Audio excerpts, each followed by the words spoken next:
ভোলা মাছ একটি সুস্বাদু মাছ। যাদের ভোলা মাছ খেতে ভালো লাগে না তারা একবার এইভাবে ভোলা মাছের ঝাল বানিয়ে দেখতে পারেন, খেতে অসাধারণ লাগবে। আসুন দেখে নিন আজকের রেসিপিটি। নমস্কার বন্ধুরা, প্রতিমাস কিচেনে সবাইকে স্বাগত। আজকের রেসিপি সর্ষে বাটা দিয়ে ভোলা মাছের ঝাল। প্রথমে ভোলা মাছগুলোকে নুন, হলুদ, লঙ্কা গুঁড়ো দিয়ে খুব ভালো করে ম্যারিনেট করে নেব। এখানে দেখুন লবণ, হলুদ, লঙ্কা গুঁড়ো দিয়ে দিয়েছি। এবারে হাত দিয়ে খুব ভালো করে মাছগুলোকে ম্যারিনেট করে নেব।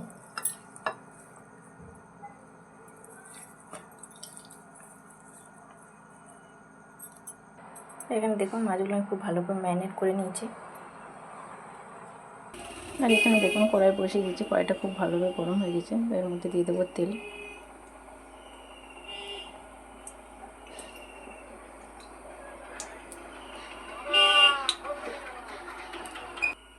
তো এখানে দেখুন তেলটা আমার কিন্তু খুব ভালোভাবে গরম হয়ে গেছে। এর মধ্যে ভোলা মাছ একে একে দিয়ে দেবো।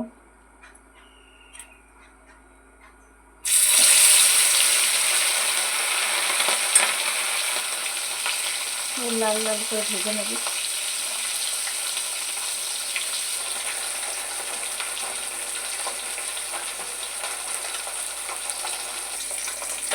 দেখুন আমার এখানে একটু মাছগুলো ভাজা ভাজা হয়ে গেছে। দেখুন এরকম করে ভেজেছি। তো এগুলো প্লেটে তুলে নেবো। বাকি মাছগুলো এইভাবে ভেজে নেব। আর এখানে কিন্তু মাছ ভাজা হয়ে গেছে। মাছের তেলের মধ্যে দিয়ে দেবো কালো জিরে ফোড়নে, দিয়ে দেবো কাঁচা লঙ্কা আর কাঁচা পেঁয়াজ।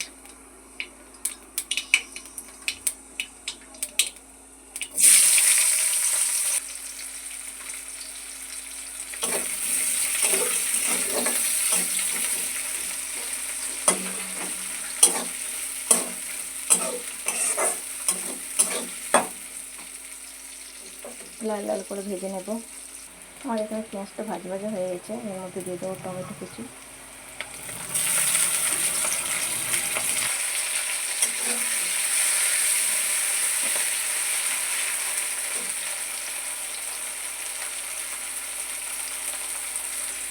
দিয়ে দেবো হলুদ গুঁড়ো, দিয়ে দেবো ঝালের জন্য লঙ্কার গুঁড়ো, দিয়ে দেবো স্বাদ মতো লবণ। আবারও খুব ভালো করে এটা কষিয়ে নেবো যতক্ষণ না মশলা থেকে তেল ছাড়ছে। তো আমার এখানে দেখুন মশলাটা খুব ভালোভাবে কষানো হয়ে গেছে। একটু দিয়ে তেল ছেড়ে দিয়েছে। এর মধ্যে দিয়ে দেবো জল, দিচ্ছি জল।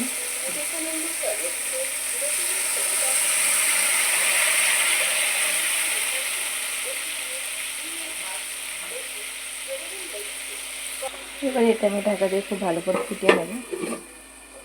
তো আবার এটা ঢাকনা খুলে দেখে নেবো একবার।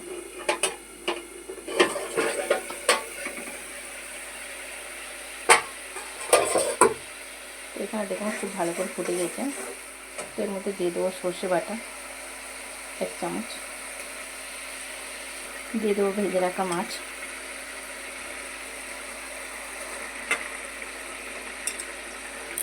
এবার এটা ঢাকা দিয়ে 1 থেকে 2 মিনিট ফুটিয়ে নেব। তো এবার আমি ঢাকা দিয়ে খুলে দেব।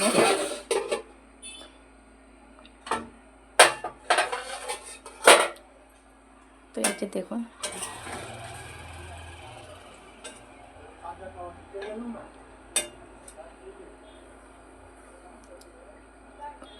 তো আমার এখানে কিন্তু পুরোপুরি রেডি হয়ে গেছে সর্ষে বাটা দিয়ে ভোলা মাছের ঝাল। একদম পুরো ঘরোয়া পদ্ধতিতে খুব কম উপকরণ দিয়ে কিন্তু এটা আমি বানিয়েছি। আপনাদের যদি ভালো লাগে তো অবশ্যই বাড়িতে একবার এভাবে বানিয়ে দেখুন বন্ধুরা।